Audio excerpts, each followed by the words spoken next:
ഇപ്പോൾ ലോക്സഭയിൽ പീയൂഷ് ഗോയൽ വിശദീകരണ പ്രസംഗം നടത്തുന്നു. അതിലേക്ക് फरवरी 2025 में अमेरिका यात्रा के बाद से भारत और अमेरिका एक संतुलित और पारस्परिक रूप से लाभकारी द्विपक्षीय व्यापार समझौते का संपन्न करने के उद्देश्य से नियमित रूप से चर्चा करते रहे हैं। इसी को ध्यान में रखते हुए दोनों पक्ष के वार्ताकारों ने पिछले एक वर्ष में विभिन्न स्तरों पर गहन बातचीत की है। दोनों पक्षों के महत्वपूर्ण और विविध हितों को देखते हुए यह स्वाभाविक है कि दोनों पक्ष अपनी अपनी अर्थव्यवस्थाओं के महत्वपूर्ण और संवेदनशील क्षेत्रों की रक्षा करते हुए सर्वोत्तम संभव परिणाम सुनिश्चित करना चाहेंगे।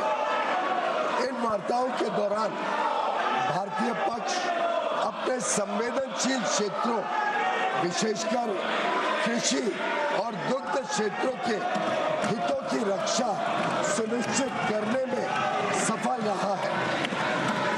अमेरिकी पक्ष के भी कुछ ऐसे क्षेत्र थे जो उनके दृष्टिकोण से संवेदनशील थे।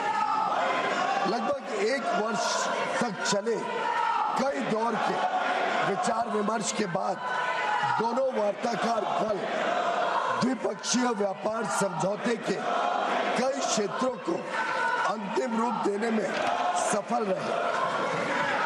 2 फरवरी 2026 को प्रधानमंत्री जी और अमेरिकी राष्ट्रपति डोनाल्ड ट्रंप ने द्विपक्षीय और अंतर्राष्ट्रीय महत्व के कई मुद्दों पर फोन पर चर्चा की। इसके बाद राष्ट्रपति ट्रंप ने अमेरिका को किए जाने वाले भारतीय निर्यात की दर घटाकर 18% करने की घोषणा की।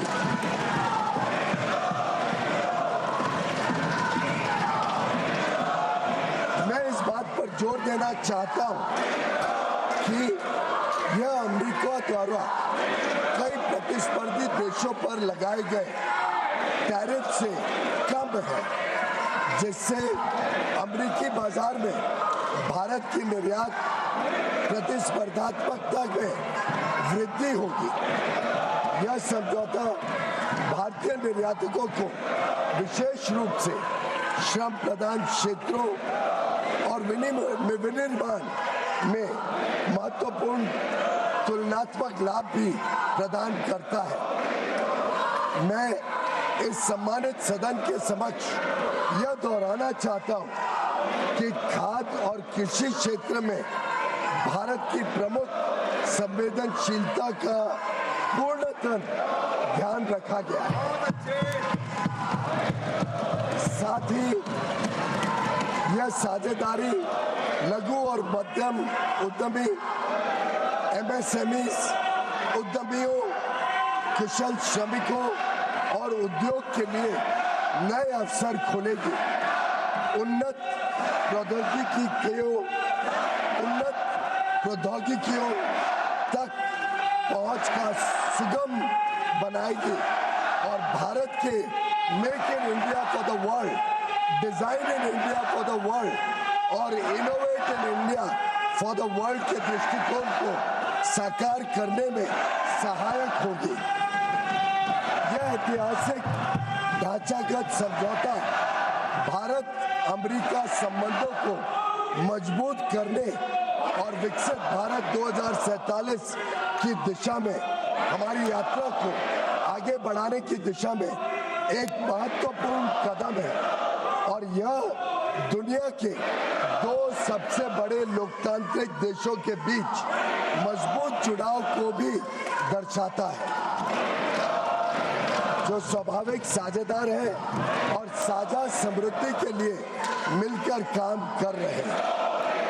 मैं माननीय सदस्यों को सूचित करना चाहता हूं कि आगे की कार्रवाई के संदर्भ में दोनों पक्ष व्यापार समझौते से संबंधित आवश्यक तकनीकी प्रक्रियाओं को पूरा करने और कागजी कार्रवाई को अंतिम रूप देने के लिए मिलकर काम करेंगे ताकि इसकी पूरी क्षमता का शीघ्रता से लाभ उठाया जा सके। समझौते की विस्तृत रूपरेखा इन प्रक्रियाओं के समापन के पश्चात तुरंत घोषित की जाएगी।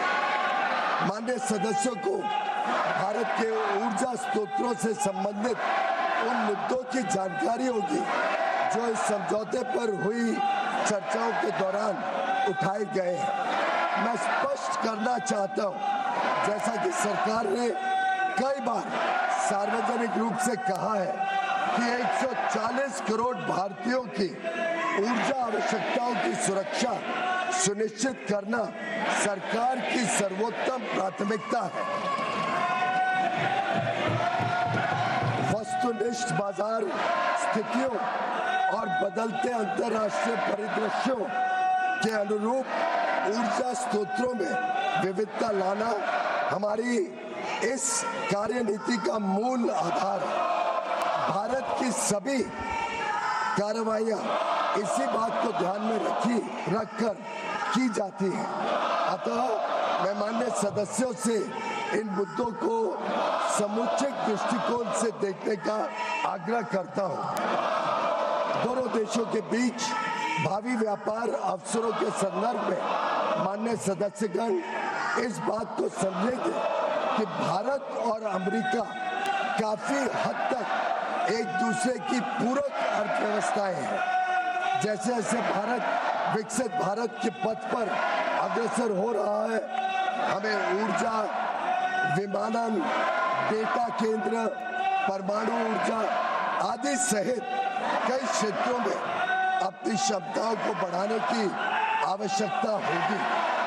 अमेरिका इन क्षेत्रों में दुनिया का अग्रणी देश है, इसलिए हमारे लिए इन क्षेत्रों में व्यापार की संभावनाओं पर ध्यान केंद्रित करना स्वाभाविक है, जिससे न केवल हमारी खरीद में बल्कि हमारे अपने निर्यात में भी विस्तार होगा।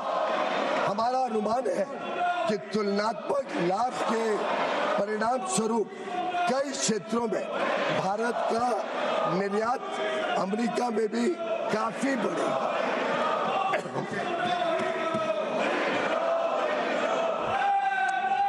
विश्व की सबसे बड़ी अर्थव्यवस्था के साथ यह ढांचागत समझौता जो आने वाले वर्षों में वैश्विक विकास और नवाचार को गति प्रदान करेगा, भारत की जनता एवं राष्ट्र के व्यापक हित में है और देश को बहुत लाभ देगा।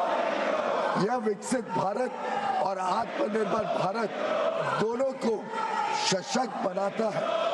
हम अपने देश के लिए माननीय प्रधानमंत्री जी के इस दृष्टिकोण को साकार करने की दिशा में निरंतर कार्य करते रहेंगे।